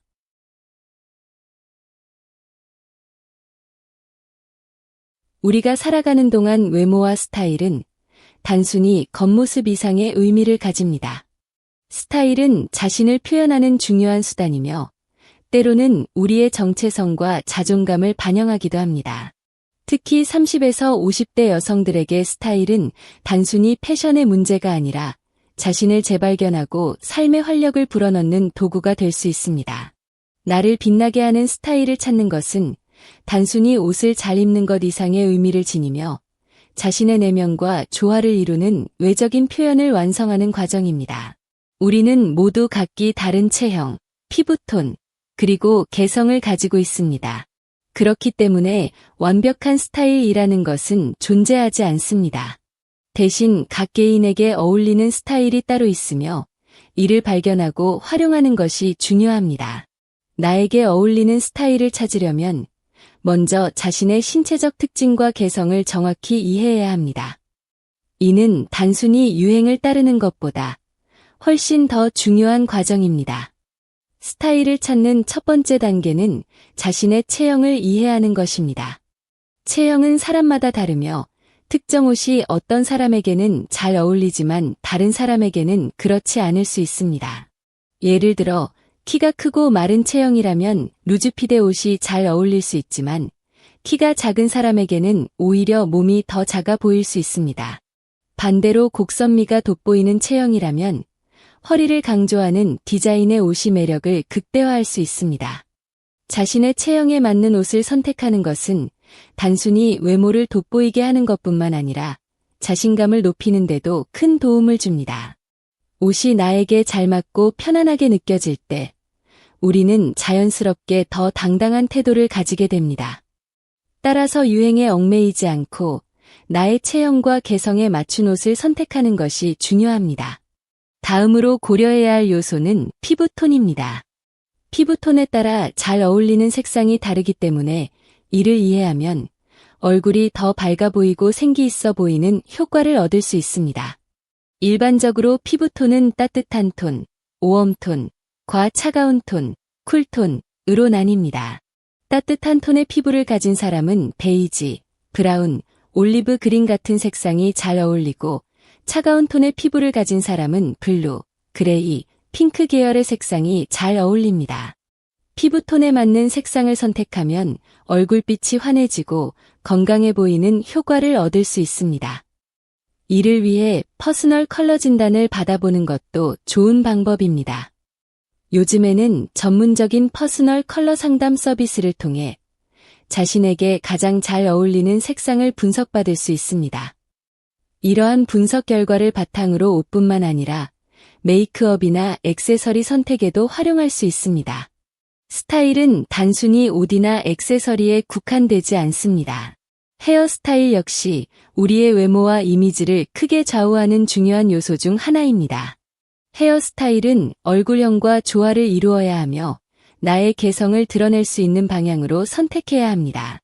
예를 들어 둥근 얼굴형이라면 층이 있는 헤어스타일로 얼굴 라인을 강조할 수 있고 긴 얼굴형이라면 부드러운 곡선을 살린 헤어스타일로 균형감을 줄 수 있습니다. 헤어스타일뿐만 아니라 메이크업도 중요한 역할을 합니다. 메이크업은 단순히 예뻐 보이기 위한 도구가 아니라 나의 장점을 부각하고 단점을 보완하는 기술입니다. 특히 30에서 50대 여성들에게 메이크업은 자연스러운 아름다움을 강조하면서도 세련된 이미지를 연출할 수 있는 강력한 도구입니다. 예를 들어 피부톤에 맞는 파운데이션과 블러셔를 사용하면 얼굴에 생기를 더할 수 있고 눈썹 모양이나 립 컬러를 조금만 바꿔도 전체적인 인상이 달라질 수 있습니다. 자신만의 스타일을 찾으려면 다양한 시도를 두려워하지 않아야 합니다. 우리는 종종 익숙한 스타일에서 벗어나기를 두려워하지만 새로운 시도를 통해 예상치 못한 매력을 발견할 수도 있습니다. 예를 들어 평소에 입지 않던 색상의 옷이나 새로운 패턴의 의상을 시도해보면 의외로 자신에게 잘 어울리는 경우가 많습니다. 새로운 스타일을 시도할 때 가장 중요한 것은 자신감입니다. 어떤 옷이나 액세서리를 착용하더라도 그것을 당당하게 소화할 수 있는 자신감이 있다면 그 자체로 매력적으로 보입니다. 반대로 아무리 비싼 옷이나 화려한 액세서리를 입더라도 자신감이 없다면 그 매력이 반감될 수밖에 없습니다. 또한 스타일은 우리의 내면과 연결되어 있어야 합니다. 외적인 아름다움만 강조하기보다는 자신의 가치관과 개성을 드러낼 수 있는 스타일을 선택해야 합니다. 예를 들어 환경보호에 관심이 많다면 지속 가능한 패션 브랜드의 제품을 선택하거나 중고 의류를 활용하는 것도 하나의 방법입니다. 이렇게 하면 자신의 신념과 조화를 이루는 스타일을 완성할 수 있습니다. 마지막으로 스타일은 타인과 비교하지 않고 나만의 기준으로 만들어가는 것이 중요합니다. 우리는 종종 다른 사람들의 외모나 패션 센스를 부러워하며 자신과 비교하곤 합니다. 하지만 스타일은 남들과 비교해서 우위를 가리는 것이 아니라 나 자신에게 어울리고 내가 만족할 수 있는 방향으로 만들어가는 것입니다. 나를 빛나게 하는 스타일은 단순히 겉모습만 바꾸는 것이 아닙니다. 그것은 내면의 자신감과 조화를 이루며 나만의 개성을 표현하는 과정입니다. 이를 통해 우리는 더 당당하고 행복한 삶을 살아갈 수 있습니다.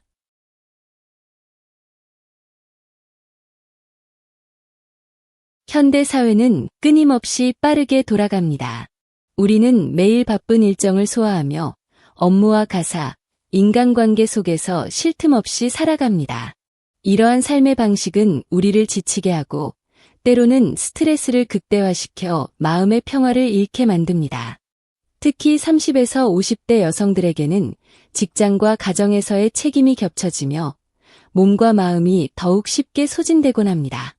이럴 때 필요한 것이 바로 휴식입니다. 휴식은 단순히 몸을 쉬게 하는 것을 넘어 우리의 정신을 회복시키고 삶의 균형을 되찾게 하는 중요한 과정입니다. 휴식을 제대로 이해하기 위해서는 먼저 스트레스가 우리의 몸과 마음에 어떤 영향을 미치는지 알아야 합니다. 스트레스는 단순히 피로감을 주는 것을 넘어 우리의 신체와 정신에 심각한 영향을 미칠 수 있습니다.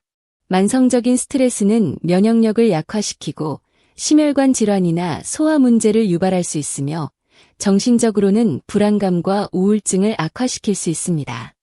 따라서 스트레스를 관리하고 해소하는 것은 건강한 삶을 유지하기 위한 필수 조건입니다. 휴식은 스트레스를 해소하는 가장 효과적인 방법 중 하나입니다. 하지만 많은 사람들이 휴식을 단순히 잠깐 쉬거나 아무것도 하지 않는 것으로 생각합니다. 물론 이런 형태의 휴식도 필요하지만 진정으로 마음의 평화를 찾기 위해서는 더 적극적이고 의도적인 휴식 방법이 필요합니다. 자연 속에서의 휴식. 자연은 우리의 마음을 진정시키고 스트레스를 해소하는 데 놀라운 효과를 발휘합니다. 숲이나 바닷가, 공원 같은 자연 속에서 시간을 보내면 우리의 몸과 마음이 자연스럽게 안정되고 회복됩니다. 이는 자연이 가진 고유한 치유력 때문입니다. 일본에서는 숲치유라는 개념이 널리 알려져 있으며 숲에서 산책하거나 시간을 보내는 것이 정신건강에 긍정적인 영향을 미친다는 연구 결과도 많습니다. 자연 속에서의 휴식을 실천하려면 가까운 공원이나 산책로를 찾아보세요. 주말마다 시간을 내어 숲길을 걷거나 바닷가를 방문하는 것도 좋은 방법입니다. 자연 속에서는 스마트폰이나 기타 디지털 기기를 멀리하고 온전히 현재 순간에 집중해 보세요. 새소리나 바람소리, 나뭇잎이 흔들리는 소리를 들으며 마음을 진정시키면 스트레스가 서서히 사라지는 것을 느낄 수 있습니다. 명상과 마음 챙김.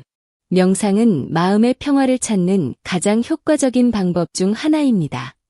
명상은 단순히 눈을 감고 조용히 앉아 있는 것이 아니라 자신의 내면에 집중하고 현재 순간에 몰입하는 과정입니다.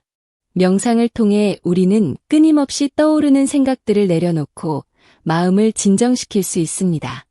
명상을 시작하려면 먼저 조용하고 편안한 공간을 찾아보세요. 눈을 감고 천천히 깊게 숨을 쉬면서 자신의 호흡에 집중해 보세요. 처음에는 잡념이 떠오르겠지만 그것을 억지로 밀어내려고 하지 말고 자연스럽게 흘러가도록 두세요. 명상은 하루 10분 정도만 실천해도 큰 효과를 얻을 수 있습니다. 마음 챙김, 마인드 팰리스. 역시 명상의 한 형태로 현재 순간에 온전히 집중하는 것을 목표로 합니다. 예를 들어 식사를 할 때 음식의 맛과 향에 집중하거나 산책할 때 발걸음과 주변 풍경에 집중하는 것이 마음 챙김의 일종입니다. 이러한 활동들은 우리가 과거나 미래에 대한 걱정을 내려놓고 지금 이 순간에 몰입할 수 있도록 도와줍니다. 취미 활동과 창작. 취미 활동은 우리의 마음을 즐겁게 하고 스트레스를 해소하는 데 큰 도움을 줍니다. 특히 창작 활동은 우리의 감정을 표현하고 내면의 긴장을 풀어주는 데 효과적입니다. 그림 그리기, 글쓰기, 음악 연주 등 자신만의 창작 활동을 통해 우리는 자신을 표현하고 만족감을 느낄 수 있습니다. 취미 활동은 반드시 특별하거나 어려운 것이 아니어도 됩니다. 예를 들어 간단한 DIY 작업이나 요리, 정원 가꾸기 같은 활동도 충분히 즐거움을 줄 수 있습니다. 중요한 것은 자신이 좋아하고 즐길 수 있는 일을 찾는 것입니다. 디지털 디톡스. 현대 사회에서는 스마트폰과 컴퓨터 같은 디지털 기기가 우리의 일상에서 큰 부분을 차지하고 있습니다. 이러한 디지털 기기는 편리함을 제공하지만 동시에 우리의 정신 건강에 부정적인 영향을 미칠 수도 있습니다. 지나치게 많은 정보와 자극은 우리의 뇌를 피로하게 만들고 스트레스를 증가시킬 수 있습니다. 디지털 디톡스는 일정 시간 동안 디지털 기기를 멀리하고 온전히 자신에게 집중하는 시간을 가지는 것을 의미합니다. 예를 들어 하루 중 몇 시간 동안 스마트폰 사용을 금지하거나 주말 동안 SNS를 사용하지 않는 것도 좋은 방법입니다. 디지털 기기 없이 책을 읽거나 산책을 하며 시간을 보내면 마음이 훨씬 더 안정되고 평화로워질 것입니다. 숙면과 휴식. 휴식에서 가장 중요한 요소 중 하나는 충분한 숙면입니다. 우리는 종종 잠자는 시간을 줄여서 더 많은 일을 하려고 하지만 이는 오히려 생산성을 떨어뜨리고 건강에도 악영향을 미칩니다. 하루 7, 8시간 정도의 충분한 숙면은 우리의 몸과 마음이 회복될 수 있는 필수 조건입니다. 숙면을 위해서는 잠들기 전 스마트폰 사용이나 TV 시청 같은 자극적인 활동을 피하고 편안한 환경에서 잠자리에 드는 것이 중요합니다. 또한 일정한 시간에 잠자리에 들고 일어나는 규칙적인 생활 습관도 숙면에 도움이 됩니다. 자신에게 친절하기. 마음의 평화를 찾기 위해서는 스스로에게 친절해야 합니다. 우리는 종종 자신에게 엄격하거나 부정적인 평가를 내리곤 합니다. 하지만 스스로를 비난하기보다는 따뜻하게 격려하고 위로해주세요. 예를 들어, 오늘 하루 정말 열심히 살았어. 나는 충분히 잘하고 있어. 라는 말을 스스로에게 건네보세요. 자신에게 친절하게 대하면 자존감이 높아지고 스트레스가 줄어들며 더 긍정적인 태도를 가질 수 있게 됩니다. 우리는 종종 삶 속에서 자신을 돌보는 것을 잊곤 합니다. 바쁜 일상 속에서 가족, 직장, 친구, 사회적 책임에 치여 살다 보면 정작 가장 중요한 존재인 나 자신을 돌보는 시간을 가지는 것이 사치처럼 느껴질 때가 있습니다. 하지만 자신을 위한 작은 사치는 단순히 물질적인 소비를 넘어 우리의 마음을 충전하고 삶의 질을 높이는 중요한 행위입니다. 나를 위한 작은 사치를 통해 우리는 다시금 삶의 아름다움을 발견하고 더 나은 자신으로 살아갈 힘을 얻을 수 있습니다. 사치라는 단어는 흔히 부정적인 뉘앙스를 가지고 있습니다. 과도한 소비나 낭비를 떠올리게 하며 필요 이상의 것을 추구하는 행동으로 여겨지기도 합니다. 하지만 여기서 말하는 작은 사치는 그런 의미와는 다릅니다. 작은 사치는 우리의 삶에 소소한 기쁨과 만족감을 더해주는 행동으로 꼭 거창하거나 비싸지 않아도 됩니다. 그것은 우리가 스스로에게 주는 작은 선물이며 그 자체로 삶의 활력을 불어넣는 순간입니다. 예를 들어 평범한 하루를 보내던 중 좋아하는 꽃 한 송이를 구매해 집안에 두는 행동은 작은 사치의 좋은 예입니다. 꽃 한 송이는 특별히 비싸지도 않고 당장 필요한 물건도 아닙니다. 하지만 그것이 책상 위에 놓여 있을 때 우리는 그 아름다움에서 기쁨을 느끼고 잠시라도 마음이 평온해지는 순간을 경험할 수 있습니다. 이러한 작은 행동들은 우리의 일상을 조금 더 특별하게 만들어줍니다. 작은 사치는 때로 우리의 감각을 깨우고 삶의 풍요로움을 느끼게 해주는 역할을 합니다. 예를 들어 평소에는 잘 가지 않던 고급 카페에 들러 향긋한 커피 한 잔을 마시는 것도 하나의 사치일 수 있습니다. 커피 한 잔의 가격이 평소보다 조금 더 비싸더라도 그 순간 느껴지는 특별함과 여유로움은 돈으로 환산할 수 없는 가치가 있습니다. 우리는 그 한 잔의 커피를 통해 자신에게 너도 소중한 존재야라고 말하며 스스로를 격려하게 됩니다. 또한 자신에게 주는 작은 사치는 우리의 자존감을 높이는 데도 큰 역할을 합니다. 바쁜 일상 속에서 우리는 종종 자신을 돌보지 못하거나 스스로를 소홀히 대하기 쉽습니다. 하지만 가끔씩 자신에게 선물을 주거나 특별한 경험을 제공하는 것은 나는 충분히 가치 있는 사람이다라는 메시지를 스스로에게 전달하는 행위입니다. 이러한 행동들은 우리가 더 긍정적인 태도로 삶을 대할 수 있도록 돕습니다. 작은 사치는 물질적인 것뿐만 아니라 경험에서도 찾을 수 있습니다.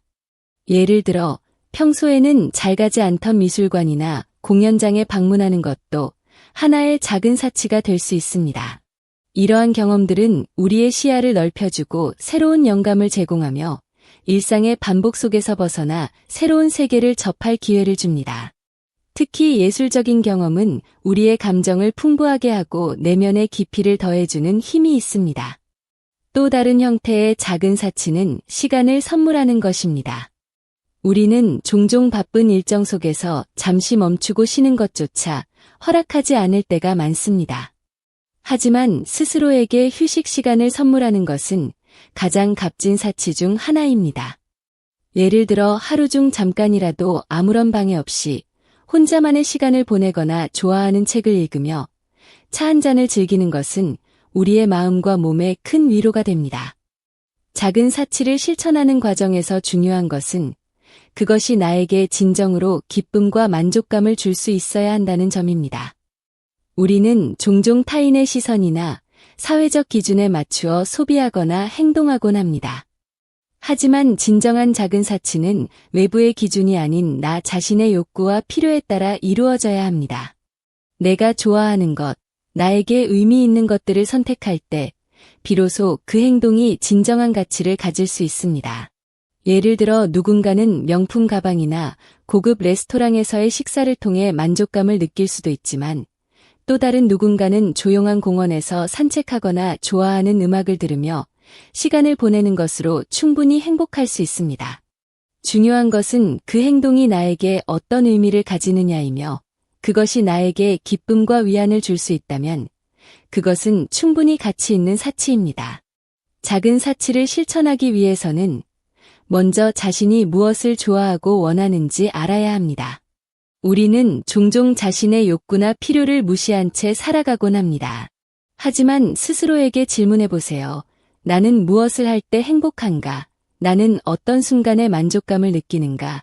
이러한 질문들은 우리가 진정으로 원하는 것을 발견하고 그것을 실천할 수 있도록 도와줍니다. 또한 작은 사치를 실천할 때 죄책감을 느끼지 않는 것도 중요합니다. 우리는 종종 자신에게 무언가를 베풀 때 이런 걸 해도 괜찮을까? 라는 생각에 빠지곤 합니다. 하지만 자신에게 주는 작은 선물이나 경험은 결코 낭비가 아닙니다. 그것은 오히려 우리 삶의 활력을 불어넣고 더 나은 방향으로 나아갈 에너지를 제공하는 투자입니다. 마지막으로 작은 사치는 꾸준히 실천될 때 그 진정한 효과를 발휘합니다. 가끔씩 자신에게 특별한 순간을 제공하는 것이 아니라 일상 속에서 지속적으로 소소한 행복감을 찾으려 노력해야 합니다. 예를 들어 매일 아침 좋아하는 음악을 들으며 하루를 시작하거나 주말마다 새로운 장소를 탐방해 보는 것처럼 일상 속에서 작은 즐거움을 만들어 보세요. 나를 위한 작은 사치는 단순히 물질적인 소비나 특별한 경험 이상으로 우리의 삶 전체에 긍정적인 영향을 미칩니다. 그것은 우리가 자기 자신을 돌보고 사랑하며 존중하는 방법이며 이를 통해 우리는 더 건강하고 행복한 삶으로 나아갈 수 있습니다. 삶은 끊임없는 선택과 도전의 연속입니다. 우리는 매일 크고 작은 선택을 하며 살아갑니다. 때로는 익숙한 길을 따라가는 것이 더 안전하게 느껴지고 새로운 길을 선택하는 것은 두려움과 불안을 동반하기도 합니다. 하지만 삶의 진정한 변화와 성장은 바로 그 낯선 길을 선택하고 새로운 도전을 시작할 때 이루어집니다. 새로운 도전을 위한 용기는 단순히 두려움을 억누르는 것이 아니라 그 두려움 속에서도 한 걸음을 내딛는 힘입니다. 새로운 도전을 시작할 때 가장 먼저 마주하는 것은 바로 두려움입니다. 두려움은 우리를 보호하려는 본능적인 감정입니다.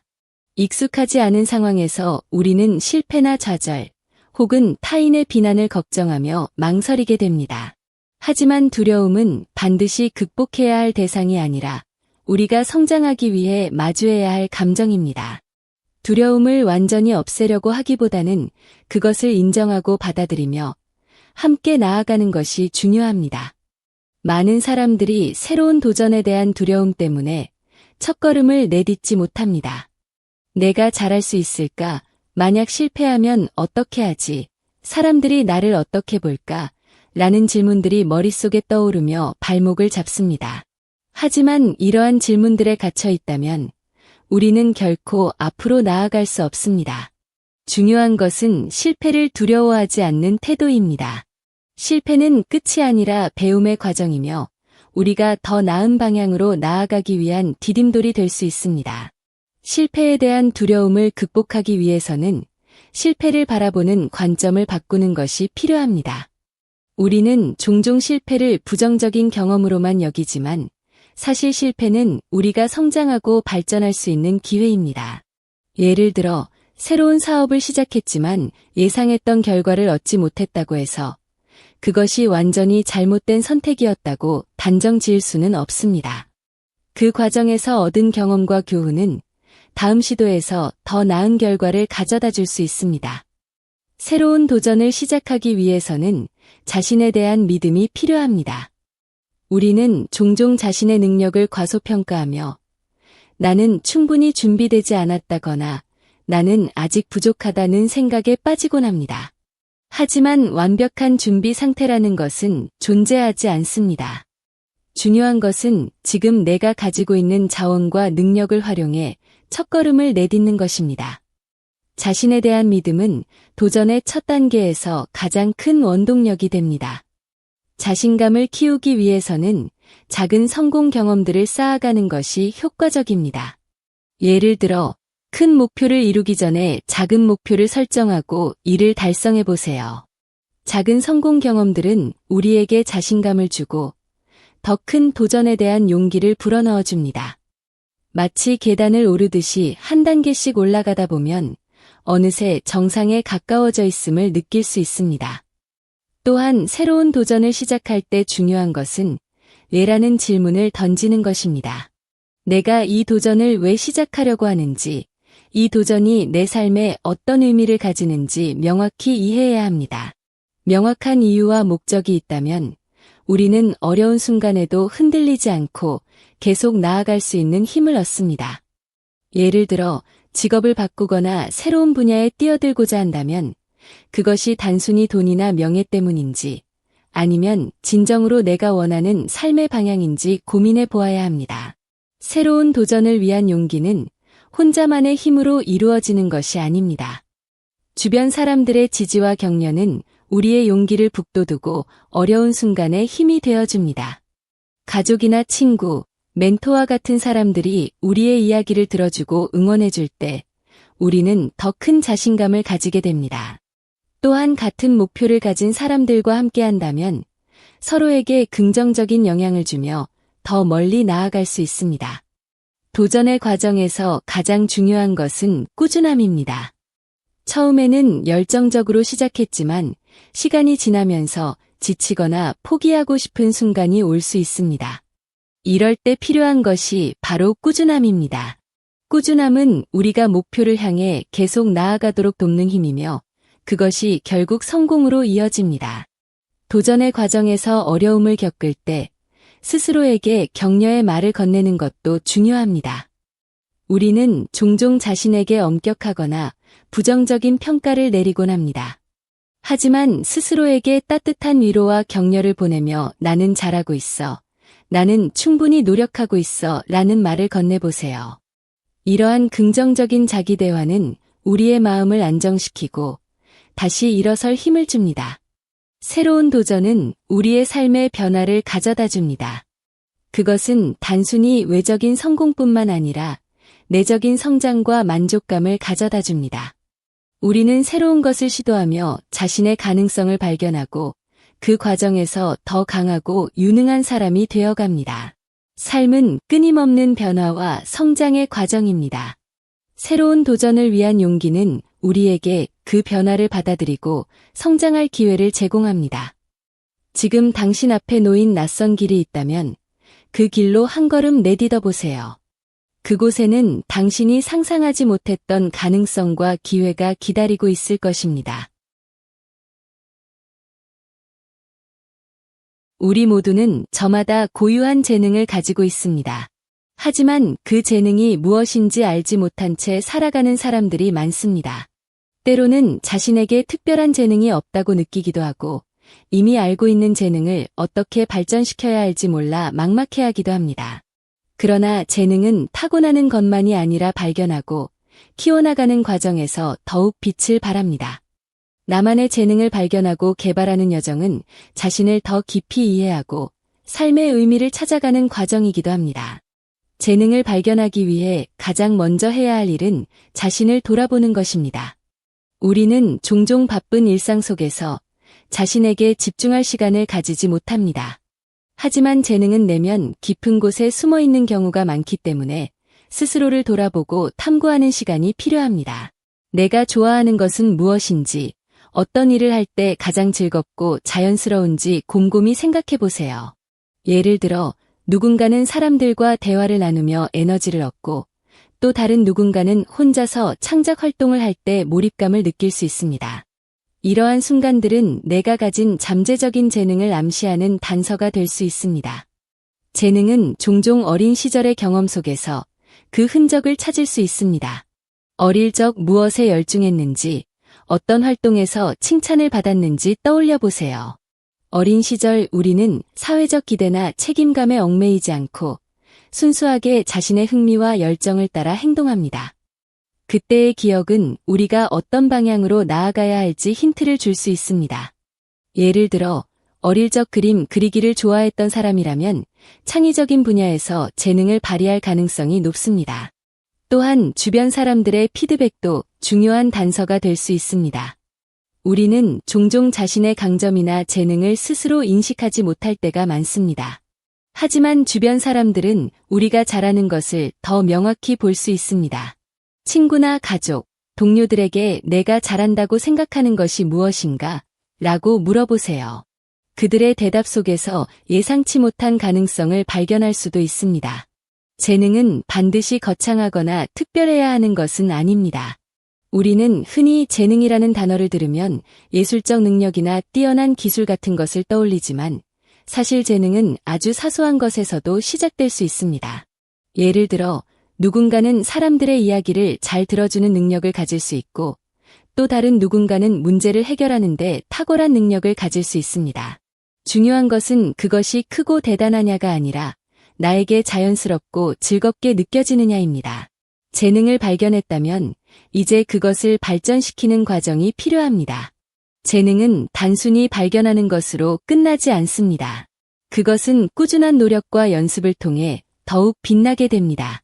피아니스트가 처음부터 완벽한 연주를 할 수 없듯이 우리의 재능도 지속적인 훈련과 경험을 통해 성장합니다. 재능을 개발하기 위해서는 먼저 목표를 설정하는 것이 중요합니다. 내가 이 재능을 통해 이루고 싶은 것은 무엇인지 명확히 하세요. 목표가 명확하면 그에 맞는 계획을 세우고 실천할 수 있습니다. 예를 들어 글쓰기에 재능이 있다면 매일 일정 시간을 글쓰기에 투자하거나 글쓰기 워크숍에 참여해보는 것도 좋은 방법입니다. 또한 새로운 도전을 두려워하지 않아야 합니다. 우리는 종종 익숙한 영역 안에서만 머물려고 하지만 재능은 새로운 환경과 경험 속에서 더욱 성장합니다. 예를 들어 요리에 관심이 있다면 다양한 요리법을 시도해보거나 새로운 재료를 사용해보세요. 이렇게 하면 자신의 한계를 넓히고 더 많은 가능성을 발견할 수 있습니다. 재능 개발 과정에서 중요한 것은 꾸준함입니다. 처음에는 기대만큼의 성과가 나오지 않을 수도 있고 중간에 좌절감을 느낄 수도 있습니다. 하지만 꾸준히 노력하다 보면 점차 실력이 향상되고 자신감도 생깁니다. 마치 씨앗이 땅속에서 천천히 자라싹을 틔우듯이 우리의 재능도 시간이 지나면서 점점 빛나게 됩니다. 또한 실패를 두려워하지 않는 태도가 필요합니다. 우리는 종종 실패를 두려워하며 새로운 시도를 망설입니다. 하지만 실패는 배움의 과정이며 우리의 재능을 더욱 단단하게 만들어줍니다. 실패를 통해 우리는 무엇이 잘못되었는지 배우고 더 나은 방향으로 나아갈 수 있는 기회를 얻습니다. 재능 개발 과정에서 멘토나 롤모델의 도움을 받는 것도 큰 도움이 됩니다. 나와 비슷한 길을 걸어간 사람들의 이야기를 듣거나 조언을 구하면 많은 영감을 얻을 수 있습니다. 그들이 겪었던 어려움과 극복 과정을 참고하며 나만의 길을 만들어갈 수 있습니다. 마지막으로 자신의 재능을 다른 사람들과 나누는 것도 중요합니다. 우리의 재능은 혼자만의 것이 아니라 다른 사람들에게도 긍정적인 영향을 미칠 수 있는 힘입니다. 예를 들어 내가 가진 요리 실력을 가족이나 친구들과 나누거나 글쓰기를 통해 많은 사람들에게 영감을 줄 수도 있습니다. 이렇게 자신의 재능이 다른 사람들에게 기쁨이나 도움을 줄 때 우리는 더 큰 만족감을 느끼게 됩니다. 나만의 재능 발견과 개발은 단순히 스킬이나 능력을 키우는 것을 넘어 삶의 의미와 방향성을 찾는 여정입니다. 그것은 자신에 대한 깊은 이해와 사랑에서 시작되며 끊임없는 노력과 도전을 통해 완성됩니다. 인간은 본질적으로 사회적 존재입니다. 우리는 관계 속에서 살아가며 타인과의 연결을 통해 자신의 정체성을 확인하고 성장합니다. 하지만 현대 사회에서는 개인주의가 강조되며 많은 사람들이 점점 고립되고 외로움을 느끼는 경우가 많습니다. 이러한 상황에서 커뮤니티는 단순히 사람들 간의 연결을 넘어 서로를 지지하며 함께 성장할 수 있는 중요한 공간이 됩니다. 커뮤니티는 우리가 서로의 가능성을 발견하고 발전시키는 데 필수적인 역할을 합니다. 커뮤니티의 가장 큰 힘은 바로 지지와 연결입니다.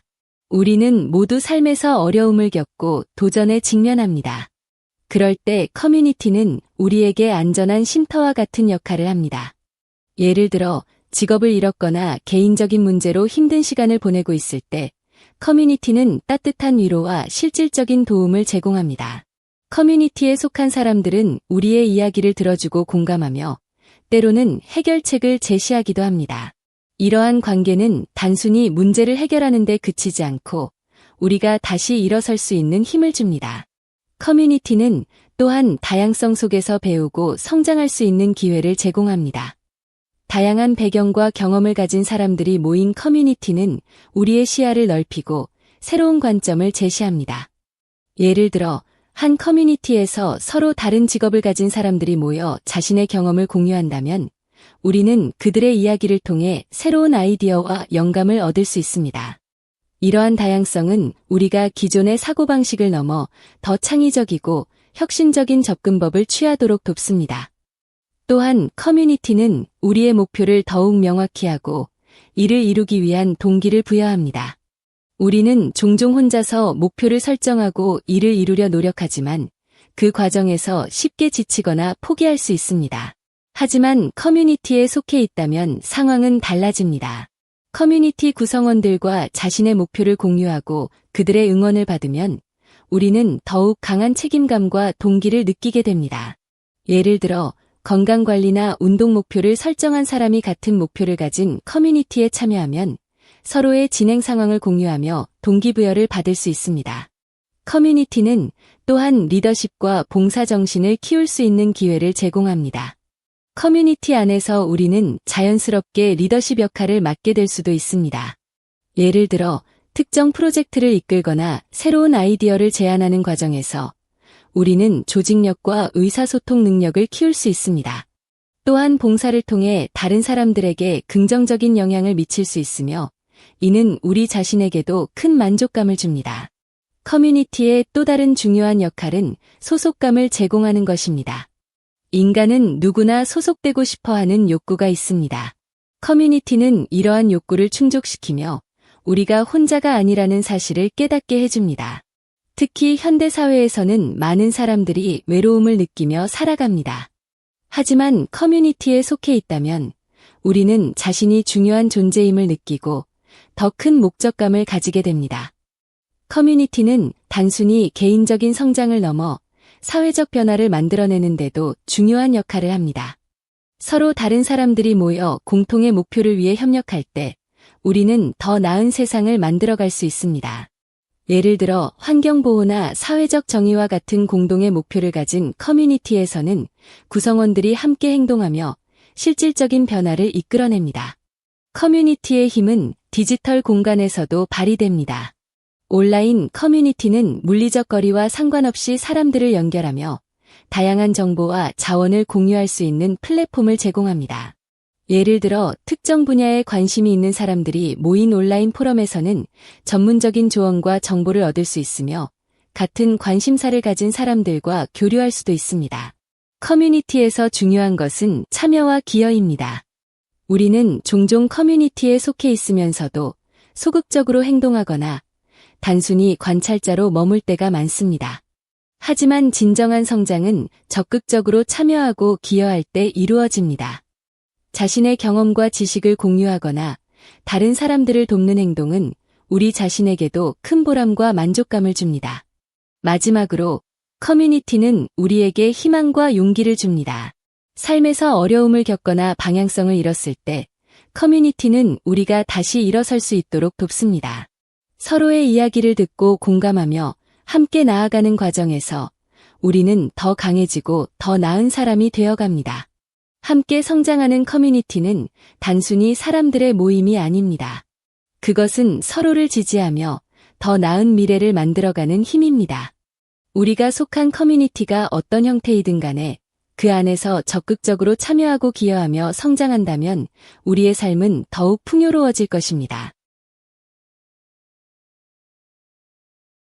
삶은 책과 같습니다. 우리는 매일 새로운 페이지를 써내려가며 각 장마다 고유한 이야기를 담습니다. 때로는 기쁨과 성취감으로 가득 찬 페이지가 있는가 하면 때로는 슬픔과 좌절로 얼룩진 페이지도 있습니다. 하지만 중요한 것은 우리가 언제든 새로운 챕터를 시작할 수 있다는 사실입니다. 빛나는 두 번째 페이지를 열어가는 것은 과거의 경험을 발판 삼아 더 나은 미래를 설계하는 과정입니다. 이 여정은 빠르게 달려가는 것이 아니라 자신만의 속도로 천천히 걸어가는 데서 시작됩니다. 우리는 종종 과거에 얽매여 앞으로 나아가는 것을 두려워합니다. 내가 이미 실패했으니 또 실패하면 어떡하지? 지금 시작하기엔 너무 늦지 않았을까? 라는 생각이 우리를 주저하게 만듭니다. 하지만 과거는 우리가 배우고 성장할 수 있는 자산입니다. 실패와 실수는 결코 끝이 아니라 다음 페이지를 더 잘 써내려가기 위한 귀중한 교훈을 제공합니다. 중요한 것은 과거에 머무는 것이 아니라 그것을 받아들이고 앞으로 나아가는 것입니다. 빛나는 두 번째 페이지를 시작하기 위해서는 먼저 자신에게 솔직해지는 시간이 필요합니다. 우리는 종종 타인의 기대나 사회적 기준에 맞추어 살아가며 정작 자신의 진짜 욕구와 목표를 외면하곤 합니다. 하지만 두 번째 페이지는 온전히 나 자신을 위한 이야기여야 합니다. 내가 진정으로 원하는 것이 무엇인지, 어떤 삶을 살고 싶은지 깊이 고민해 보세요. 이 과정에서 스스로에게 질문을 던지는 것이 도움이 됩니다.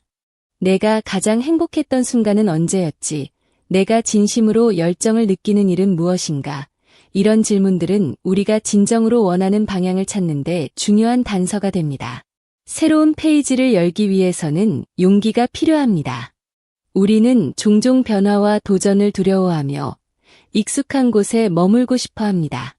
하지만 변화는 성장의 필수 조건입니다. 새로운 일을 시작하거나 낯선 환경에 뛰어드는 것은 처음에는 불안하고 두렵게 느껴질 수 있습니다. 그러나 그 불안감 속에서 한 걸음을 내딛는 것이야말로 진정한 용기입니다. 용기는 두려움이 없는 상태가 아니라 두려움 속에서도 앞으로 나아가는 힘입니다.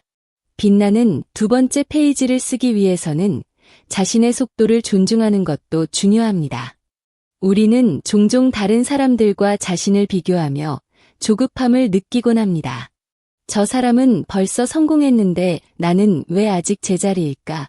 라는 생각은 우리의 마음을 무겁게 하고 스스로를 의심하게 만듭니다. 하지만 모든 사람은 각자의 속도로 살아갑니다. 빠르게 달리는 사람도 있고 천천히 걸어가는 사람도 있습니다. 중요한 것은 내가 나만의 리듬으로 꾸준히 나아가는 것입니다. 두 번째 페이지를 설계할 때 명확한 목표를 설정하는 것도 필요합니다. 막연히 더 나은 삶을 살고 싶다라고 생각하기보다는 구체적이고 실현 가능한 목표를 세우세요. 예를 들어 1년 안에 새로운 기술을 배우겠다. 6개월 안에 건강관리를 시작하겠다. 와 같은 구체적인 목표는 우리가 그 방향으로 꾸준히 나아갈 수 있도록 돕습니다. 목표를 설정했다면 그것을 이루기 위한 작은 행동들을 계획해야 합니다. 큰 목표는 작은 단계들로 이루어져 있습니다. 예를 들어 새로운 기술을 배우고 싶다면 매일 30분씩 공부하거나 관련 강의를 듣는 습관을 들이는 것이 좋습니다. 이러한 작은 행동들은 시간이 지나면서 큰 변화를 만들어냅니다. 두 번째 페이지를 쓰는 과정에서 중요한 또 다른 요소는 주변 사람들의 지지와 격려입니다. 우리는 혼자서 모든 것을 이루려고 할 때 쉽게 지치거나 좌절할 수 있습니다. 하지만 가족이나 친구, 멘토와 같은 사람들이 우리의 이야기를 들어주고 응원해줄 때 우리는 더 큰 힘과 용기를 얻습니다. 또한 같은 목표를 가진 사람들과 함께한다면 서로에게 긍정적인 영향을 주며 더 멀리 나아갈 수 있습니다. 빛나는 두 번째 페이지는 단순히 외적인 성공만을 의미하지 않습니다. 그것은 내면의 성장과 만족감을 포함합니다. 우리는 새로운 도전을 통해 자신의 가능성을 발견하고 그 과정에서 더 강하고 유능한 사람이 되어갑니다. 또한 이 여정에서 얻은 경험과 깨달음은 우리의 삶 전체에 깊이를 더해줍니다. 두 번째 페이지를 쓰면서 어려움에 직면할 수도 있습니다. 계획대로 일이 진행되지 않거나 예상치 못한 장애물이 나타날 때 우리는 좌절감을 느낄 수 있습니다. 하지만 이러한 순간에도 포기하지 않고 계속 나아가는 것이 중요합니다. 어려움은 우리의 성장 과정에서 반드시 필요한 요소이며 그것을 극복할 때 우리는 더 큰 성취감을 느끼게 됩니다. 마지막으로 빛나는 두 번째 페이지를 쓰기 위해서는 감사하는 마음을 가져야 합니다. 우리는 종종 현재의 상황에 불만을 느끼며 더 많은 것을 원하지만 지금 내가 가진 것들에 감사하는 태도는 우리의 마음을 풍요롭게 하고 긍정적인 에너지를 불러옵니다. 감사하는 마음은 우리가 앞으로 나아갈 힘과 동기를 제공합니다. 삶은 끝없는 변화와 성장의 과정입니다. 빛나는 두 번째 페이지는 우리가 그 변화를 받아들이고 성장할 기회를 제공합니다. 지금 당신 앞에 놓인 빈 페이지가 있다면 그곳에 당신만의 이야기를 써내려 가세요. 그곳에는 당신이 상상하지 못했던 가능성과 기회가 기다리고 있을 것입니다.